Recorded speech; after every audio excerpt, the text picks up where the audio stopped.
I mentioned at the start of the show that the protests are spreading throughout the country. The Columbia administration's efforts to suppress this are not going well.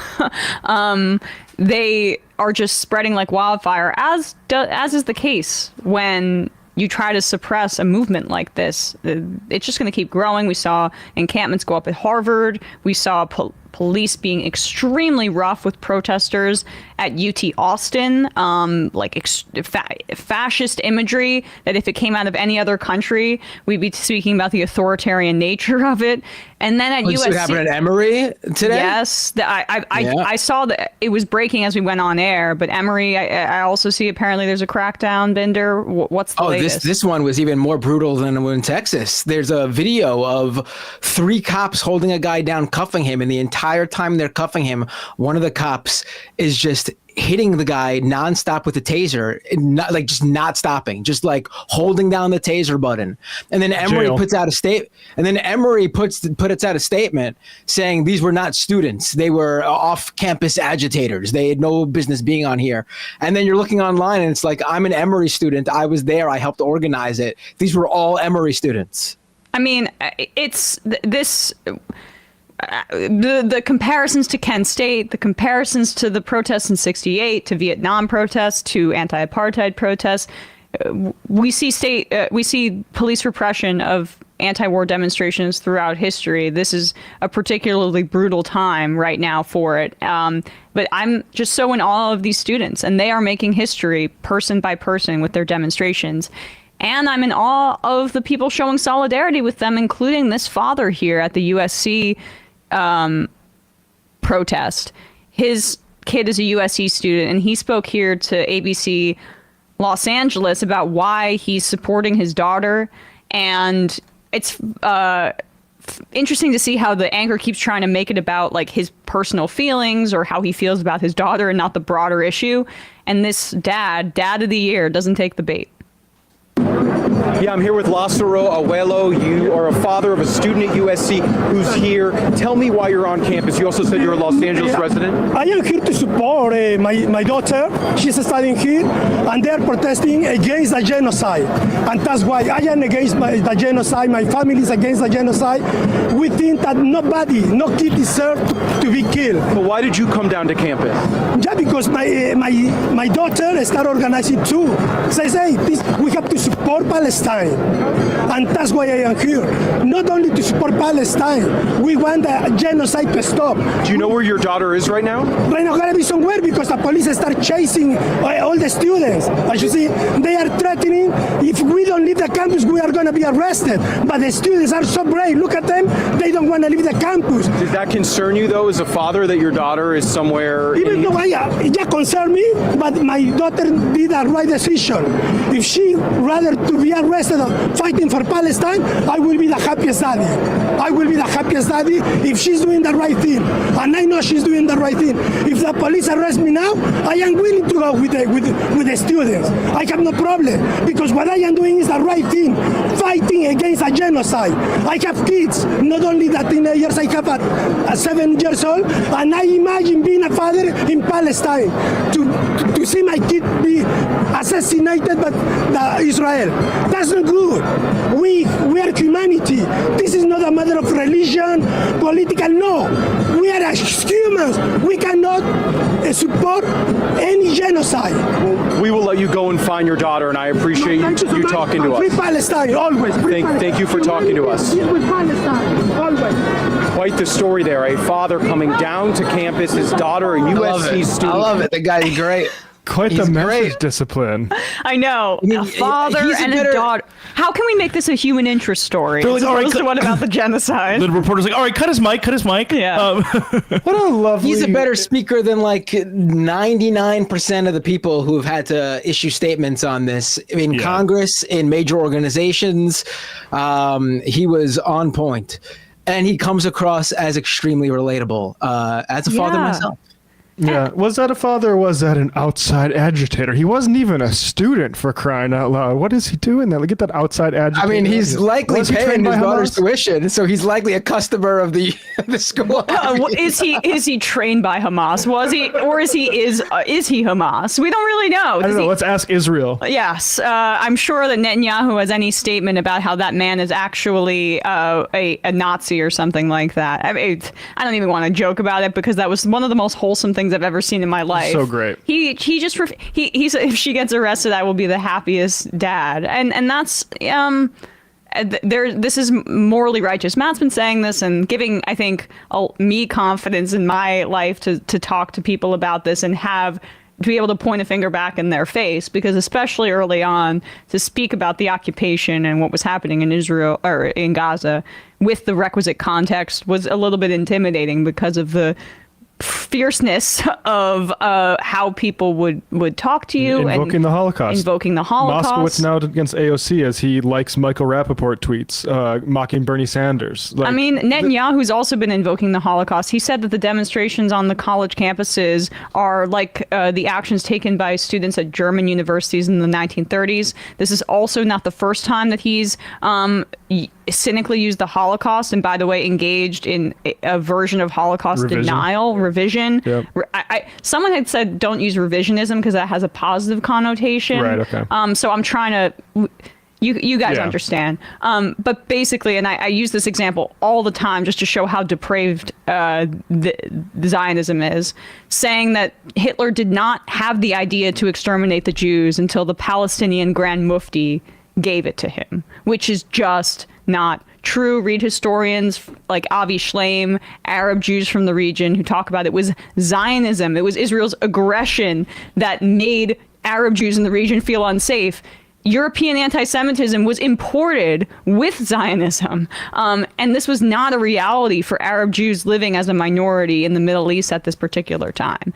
It is European-style ethno-nationalism in the Middle East, heavily militarized, due to Western powers funding it. That is the problem. And not about hate in this situation. It's about brutal repression. And people get it. That dad gets it.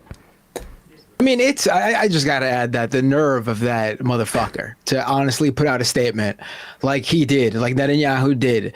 How dare he? Who the fuck does he think he is? Like, he literally thinks he's the president of the United States. He's putting out a statement. Should we watch it? To American college kids, to the United States of America, telling them to attack their children. Their children. No, we were talking earlier about the analogous, how things can be analogous to Ukraine.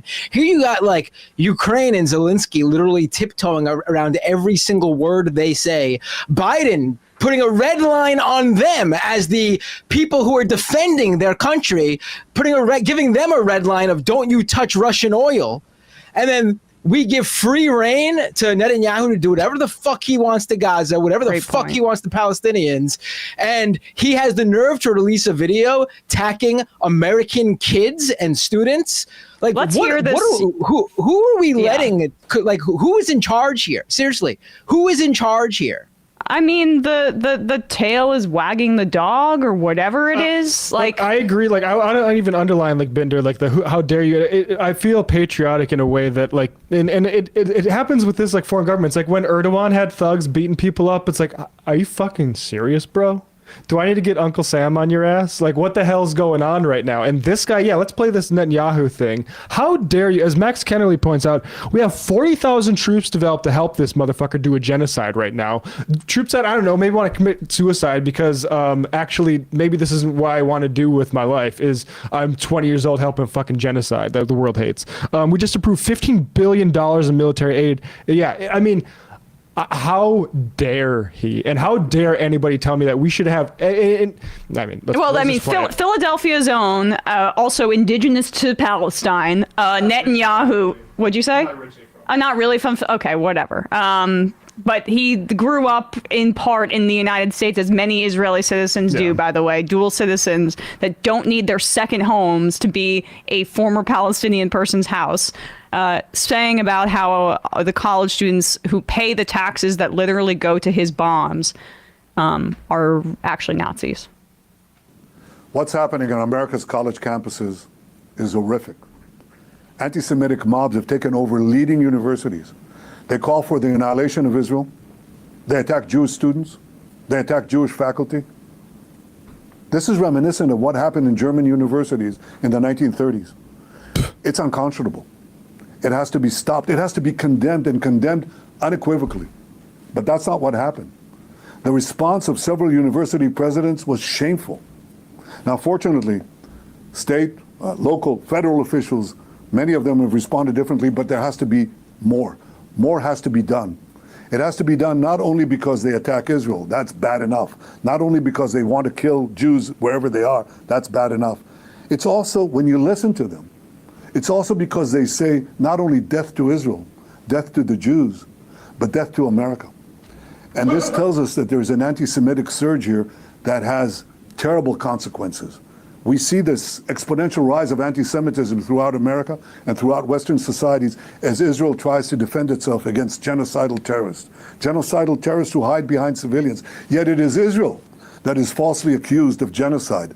Israel that is falsely accused of starvation and all sundry war crimes. It's all one big libel. But that's not new. We've seen in history that anti-Semitic attacks were always preceded by vilification and slander. Lies that were cast against the Jewish people that are unbelievable, yet people believed them. And what is important now is for all of us who are interested and cherish our values and our civilization, to stand up together and to say enough is enough. We have to stop anti-Semitism because anti-Semitism is the canary in the coal mine. It always precedes larger conflagrations that engulf the entire world. So I ask all of you, Jews and non-Jews alike, who are concerned with our common future and our common values, to do one thing. Stand up, speak up, be counted. Stop anti-Semitism now. There was an old video of Netanyahu from 2001. I guess this was in response to the Second Intifada, where he's speaking with settlers who lost family members in the Second Intifada. And he speaks about how Americans are easily manipulated. And he's expressed on multiple occasions his unyielding belief in his ability to manipulate both the American public and American presidents to do what he wants. Certainly politicians. And this is actually this reality in action. Because there are increasingly now, as we see the partisan lines begin to be drawn even further on this, and Mike Johnson is just repeating every single thing that the Netanyahu government is saying publicly as fact. There are ministers now within Israel who are saying they want Trump to get reelected in 2024. And Netanyahu, I would imagine, agrees with that assessment. So he's gotten a lot of what he wants from Biden, one of the biggest Zionists in the Democratic Party. And now it's time to get the guy he actually wants into office. And prolonging this offensive as they prepare to go into Rafah, prolonging this genocide, he probably sees it as a win-win. A triple win. He has no disincentive to do anything else. One, because it keeps him in power if they're continuously in this wartime government, and he is also faces the looming threat of prosecution for his corruption. Two, the fact that it weakens Biden and potentially gets Trump in office. And three, because this is the expansionist aims of Israel, where he can curry favor with the powerful coalitions that he needs. Sorry, what happened in the 1930s in Germany again? I'm trying to remember. Was there Jewish voice for Hitler? How again, like the idea that a Zionist has any finger to point when this motherfucker's doing this with our bombs and attacking our civil liberties. How dare you? How dare you think that you have anything? And like I see like Joe Filippovich, like it used to be where people would be able to criticize Netanyahu but still affirm Israel's right to exist. No, all this stuff is under revisitation now. This whole project is you've blown it. It's blown. It's cooked. nobody from these future generations is going to support this. This is not going to turn in any way. You can ban TikTok. Israel's cooked on any social media platform because, like, Jonathan Greenblatt, anti-defamation. Like, let's just put another, set our watch to another, like, ridiculous smear operation here. You want to play this, Bradley? About time that the presidents and these campus administrators across the country started again simply saying, you got to play by the rules. I mean, talk about the height of entitlement, right? Thinking that you can just act with impunity wherever you want. It's funny. We're talking about Iran a few minutes ago. Projection. Iran has their military proxies like Hezbollah, and Iran has their campus proxies like these groups like SJP and JVP. I mean, look at them. I mean, this is literally like a demonstration in Tehran, and you can't believe it's happening in Morningside Heights. So, as you know, President Shafiq testified before Congress on Wednesday. She did vow. So he's accusing Jewish Voice for Peace for being a Hezbollah adjacent organization or an Iran proxy. Weird that he only used the abbreviations. What does the J in JVP stand for? I'm confused. I wasn't sure. Some people might not. The Morning Joe audience or whatever MSNBC show they were on might not know what those organizations, what that stands for. Interesting. Yeah, it's. Pull this up, Bradley. This old clip here of Edward Said on, I forget what this guy's, Donahue, I think the show is. And again, this is all the ADL's ever done, is smeared people as terrorists. And here's Said dealing with just to set the scene for how it was in the 80s. What do you think of when you think of an Arab? Somebody with a towel on their head, camel, and maybe some sand. Want to throw a pyramid in there? Well, guess who's here? Right on our stage. This itself would not have been possible not long ago. Edward Said joins us, professor of English, Columbia University, member of the Palestine National Council, to which umbrella organization belongs the PLO. Can you pause it? You were born in Jerusalem. So this is good. I've seen this. I think I've seen a version of this clip before, maybe this show, when they discuss Israel-Palestine. Perhaps it was when Netanyahu was on there. I don't remember. But this was on TV. This was on. This was literally on. Like, you could put this on cable. I just wanted to. It was referenced the way Hamas is referenced now, but it's just cut and paste. It's the same shit. Like, all these people are too extreme to do any kind of negotiation or diplomacy with, and so we just need to exterminate them. And it's just what we have to do. Go ahead, Bradley. To which umbrella organization belongs the PLO. You were born in Jerusalem and raised in Egypt and Palestine. You are currently a United States citizen. Kenneth Jacobson, Director of Middle Eastern Affairs for the Anti-Defamation League of B'nai B'rith. You don't want to talk to Mr. Said unless the PLO declines or moves away from its stated policy of destroying Israel. If the PLO doesn't recognize Israel's right to exist, then I suppose there's some passionate people who might think you are betraying Israel, even if crazier Zionists. Is it that bad out there now? It's not that bad out there now. It's been bad for a while in the sense that you have to have something to talk about. When someone says to you his basic assumption in speaking to you is that you don't have a right to exist, where do you go from It's there? off-putting, yes. Mr. Said, Professor Said, how do you respond to that? No, I think the basic thing is whether people want to talk about peace and about the real issue, which is the land, and whether it can be divided. But I think I hear him saying he might be willing to discuss that if the PLO would acknowledge Israel's legitimate right to exist. Well, I mean, what about the Israeli recognition of the Palestinian people as a political factor, as a community with a claim? But I won't marry you unless you love me, and I won't say unless you say it first, and now we're never going to get married. No, I'm not saying that. I said, why not have a mutual recognition in which the people recognize each other? People on the right side of we it. can do something today. We have here a wonderful opportunity. Two moderates from either side sitting I don't together, necessarily hopefully accept that talking to each definition. other. Well, I mean, he doesn't. You don't want to be called a moderate? We want to talk to each other. I'd be happy to be called a moderate, but I really question whether anyone who's supporting the PLO can be defined as moderate. Well, can I say So something? yeah, I mean, that's enough of that. I'll just say, like, I have that same energy, except I think people that support Israel like that can't be considered moderate. So I agree. Like, let's actually not be afraid to turn the heat up like this. But again, it's not time to play defense for anti-Zionists. It's time to be offense. And like that, this stuff had been going on for. I mean, that was before I was born. 1986. Yeah. And I don't consider him a moderate. Yeah, you don't get to decide that anymore. The idea too that that they still repeat the same talking points about Israel's fundamental right to exist. States don't have rights to exist. People have right to exist. Yeah. You failed. I'm sorry. Like I understand and grew up understanding and paying deference to the idea that this nation needed to exist because of the Holocaust.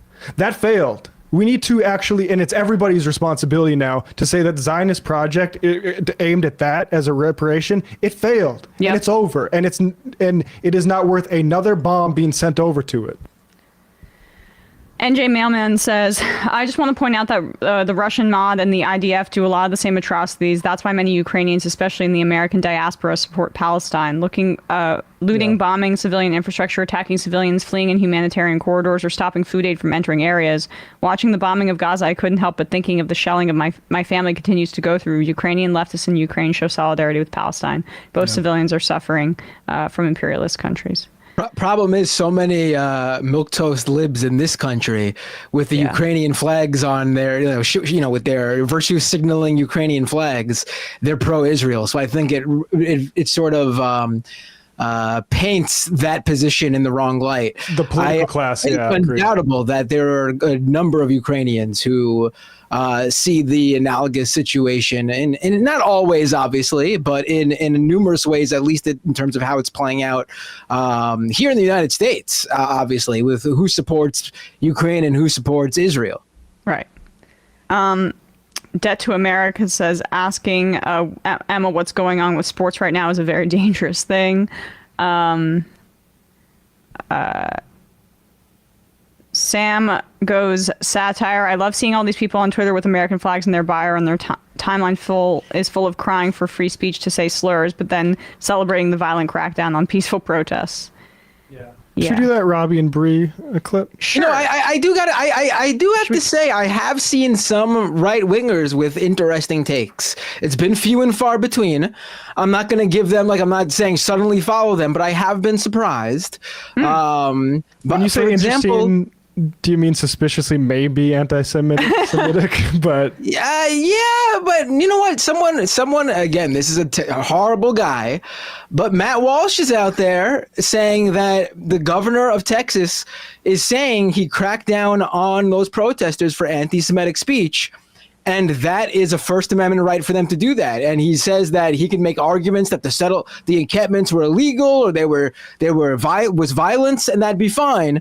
But he's not making that argument. The governor's outright saying he's cracking down on anti-Semitic speech, which I don't agree with. And, I was, again, not props, but I do say that there are some interesting takes out there, and I do wonder what the motive behind those are. Yeah, and elevatable. Well, let's just reset briefly, and then we'll do that after we take a call.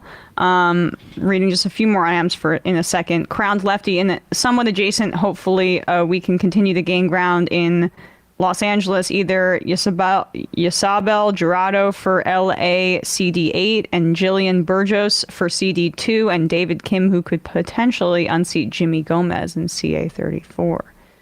Batty from Cincinnati. Hey, Emma, the word you've been looking for isn't historical revisionism. It's ahistorical revisionism. Thank you. I know, but that's difficult for me. It feels like a double negative, even though it's not technically a double negative, but I'll try to spit that one out. That might be a bit of a tongue twister for me, but how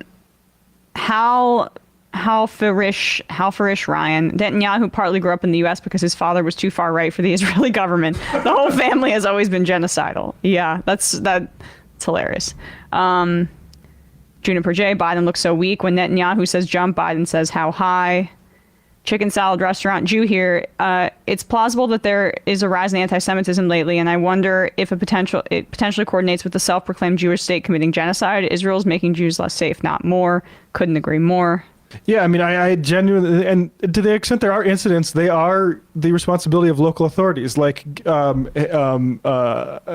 hating, like even just words, berating somebody in a racist, hateful way is against the law. You can get charged for that. Like that guy did, that went up, the Zionist guy who went up and said, like, we're going to have the Egyptians torture you, to that pro-Palestine, like, halal cart guy. That is against the law.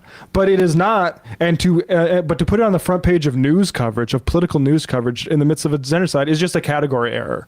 It's not relevant to the actual, like, what's actually happening, which is, again, like kids getting bombed on playgrounds and every university bombed and mass graves at hospitals and hundreds of teachers dead. It's just simply not political news. The political news is how Israel is thirsty for it to use it as cover for its genocide, which is why Bibi Netanyahu cut a video on it. Moody Monkey says, and the right is amplifying Jews to be against other Jews. Yes, that's also true. Attempting to divide. Special Father 2 says, I want to thank Binder for his interview with Talia about the protests in New York City. There was a lot of context and info that I hadn't heard elsewhere. Love you all. Left is best. Free Palestine. All right, let's take a call here. Well, on the point you just mentioned before, though, just 2 seconds ago. Sure.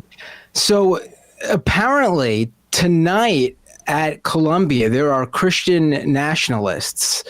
This one guy who I've seen around, Sean Fucht, is going to be going to Columbia to rally around, against the Palestinian supporters. And there's this clip of him just last night talking about their support of Israel. Let me drop this in here. Maybe we should play this, because this is really what it's all about. When we talk about the right wing's support of Israel and their attacks on Palestinian protesters, it's not because they actually really care about the Jews. It's because of what this guy is saying. And I guess it shouldn't be a surprise if you know what the Christian fascism belief is of why Israel should exist. But if you don't, I think this is a shocker for you to hear. And as you know, we're seeing this rise in this flood of anti-Semitism across the world. Yes, these are the end days. I know people say all the time, everyone's saying it's the end days. Jesus said it was the end days 2,000 years ago. Well, it is the end days. And we're one day closer to the return of Jesus. And as that ramps up, we're going to see a rise of evil. We're going to see a rise of glory. And we're going to see a rise of hatred for the Jewish people. And I think right now in America, I would have never imagined we would be at a place where university students in state-funded schools would be marching across their campuses, shouting death to Israel, death to America, burn Tel Aviv to the ground. I mean, it is unbelievable what we're seeing. Scenes like this that haven't really been broadcasted since the 1930s. And history seems to be replaying itself. And so in light of that, as many of you know, we are gathering tomorrow night on the campus of Columbia University for a United for Israel march. And so this guy has how excited he is. He loves it. He's excited to see this happen. A big smile on his face talking about it, because it's heralding in what he believes to be the end times. This is what they want. They think that they love this shit because it means that it's time for the Messiah to return and for them to all ascend to heaven and all the Jewish people to pay for their crimes, or they could convert to Christianity and save themselves. They got to yes, right. But most of them will burn up and die. So, like, as he's so concerned about Jewish safety in this country, his end game for all of this is for them to be safe and then basically slain as cattle once Jesus comes back and the true believers who convert get to stay, but everybody else is going to hell. And I mean, like, we actually open with this as it relates to Mike Johnson, Binder, because the polling, when you actually poll evangelicals in this country on support for Israel as a Jewish state, it's much more like the majority is overwhelming versus when you actually poll Jews, and it's a varied opinion. These are the people that are driving the bus with the Republicans. This guy, Sean Foyt, or whatever his name is, he's a worship leader, a former Republican congressional candidate, an anti-masking advocate and activist. So, definitely somebody who's a friend of all people and deeply, earnestly concerned about anti-Semitism.